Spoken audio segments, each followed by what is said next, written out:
Hello, I'm Nancy Bell from Oshkosh Public Library, and this is Book Buzz, where I'll be taking one book that's recently been getting a lot of buzz on bestsellers lists, review sites, or social media.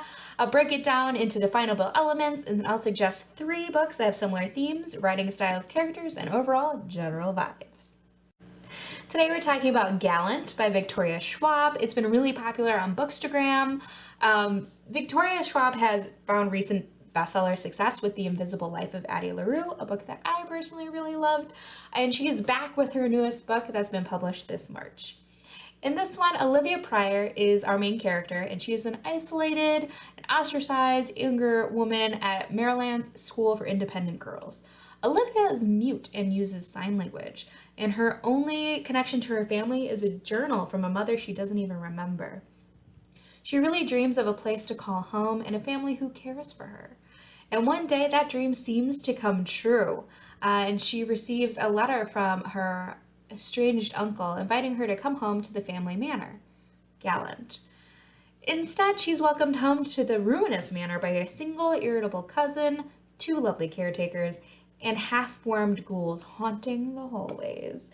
But this is her home now, and she's determined to uncover the manor's secrets and unravel her family's mysterious history.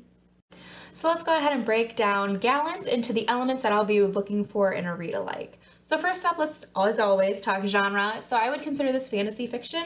It does have elements in like contemporary realistic fiction with, she's a real person, but it's fantasy because I don't know about you, I haven't seen any ghouls lurking in my hallways. So it has little elements of fantasy. The tone is really atmospheric and creepy. The language and pictures that it evokes are of that like more classic haunted house gothic vibe, and it's creepy because who has ghouls in their hallway that they can see, and those supernatural elements give that feeling of unease throughout the novel. Although it is really compelling because we really come to care for her. Olivia Pryor, we're rooting for you. In her, coming of age story, which is one of the main focuses of the book. And so those are really the elements that we're going to be trying to narrow in on as we look at 3 other books. The first of which is The Ivory Key by Akshaya Raman. The country of Ashoka has relied on magic to fuel its economy and protect its borders for centuries, but magic is running out. Enter 4 estranged royal siblings who must work together as they search for the Ivory Key, a thing of legend that will lead to a new source of magic, which could save Ashoka from impending war. But each sibling has secrets and conflicting agendas for obtaining the key. So let's go ahead and talk about these elements. So first up, it's fantasy fiction.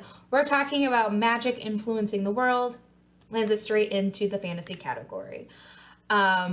This one has more of a theme for like quest of magic items as well as court intrigue, as opposed to Gallant, where it's more of like a haunted house gothic feel. This one is much more Asian influenced fantasy. There's a lot of Indian cultural influences. So it has a little bit of different flavor for what it's going into, but it is at its base character driven, world building, fantasy fiction, which is where I'm really pulling these strings that they're connected.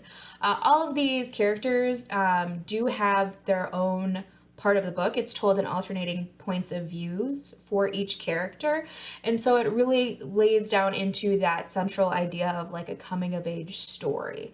Again, but the tone is also really atmospheric as well as suspenseful because we want to know if these siblings are going to be able to save the country by finding this magical item. And the atmosphere, although it's not gothic in nature, it does really take you to a different kind of world, that it has these really lovely Indian cultural influences that really builds the world into these rich details. So for those reasons, I'm choosing this as a read-alike, not necessarily just because of the straightforwardness of plot. So for our second read-alike, I have Every Heart a Doorway by Shannon McGuire. This one is the first book in the Wayward Children series, which can really be described as like a post-portal fantasy. It's what happens after you've gone on the adventure, after you've tumbled down the rabbit hole or through the magical wardrobe. So one of our main characters, Nancy, she went through such a magical portal, but now she's been transported back to the ordinary world. So she's now under the care of Miss Eleanor West at the Home for Wayward Children, where all of the children understand exactly what Nancy has been through. They're all used up magical children who traveled through portals once, and they're all trying to get back to that fantasy world. But when Nancy arrives, something changes at the home and darkness lingers around every corner. So let's break into those elements. So first of all, again, fantasy fiction. We're talking about going through different portals and gateways to get into actual magical worlds. So if you're looking this up in novelists, people would actually call this gateway fantasy.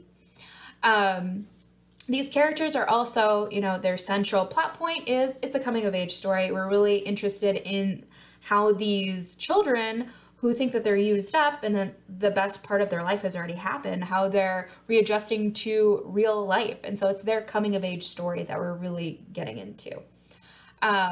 Characters in this one, we get to know them really well. They're likable. They're also really well developed, even though there are quite a few of them. But mostly we're talking about Nancy because Nancy's are the best. But anyway, so they're likable, they're well developed. They are diverse characters, similarly to how our main character in Gallant is also ability diverse. She's mute. The tone isn't as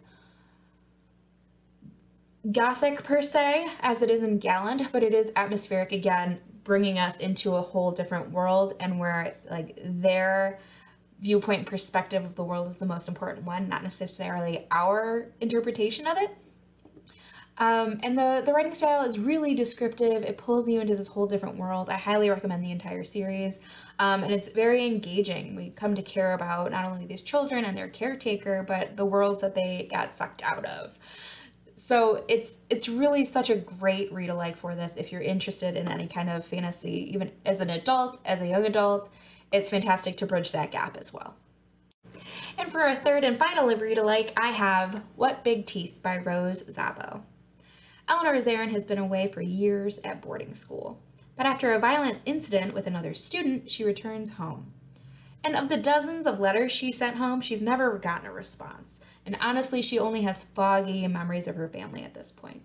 So when she arrives home in a small town in Maine, and she discovers that her family is actually a family of monsters, the real mystery becomes why she hasn't presented her monstrous side before.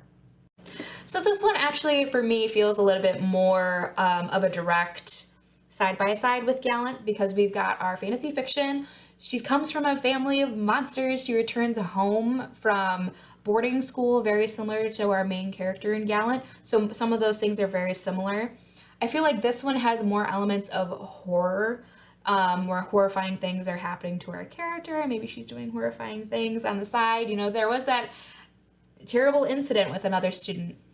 But the storyline is really character-driven. We're caring about her and her story and her coming of age. But the tone is also really atmospheric, similar to Gallant, and it has more of that classic shadowy, labyrinthine, gothic vibe that Gallant also has. But it is also still really compelling as we do really care about Eleanor, her story, and what is happening with her monstrous side. So thank you so much for watching. Those are the 3 read-alikes I have for you today. If you liked this video, go ahead and give it a like and subscribe to the library's YouTube channel for more content and more book buzz videos exactly like this one. If you have any suggestions or questions, please go ahead and leave a comment. Or you can always get a hold of me at the library reference desk, which, as always, I'll link to down below.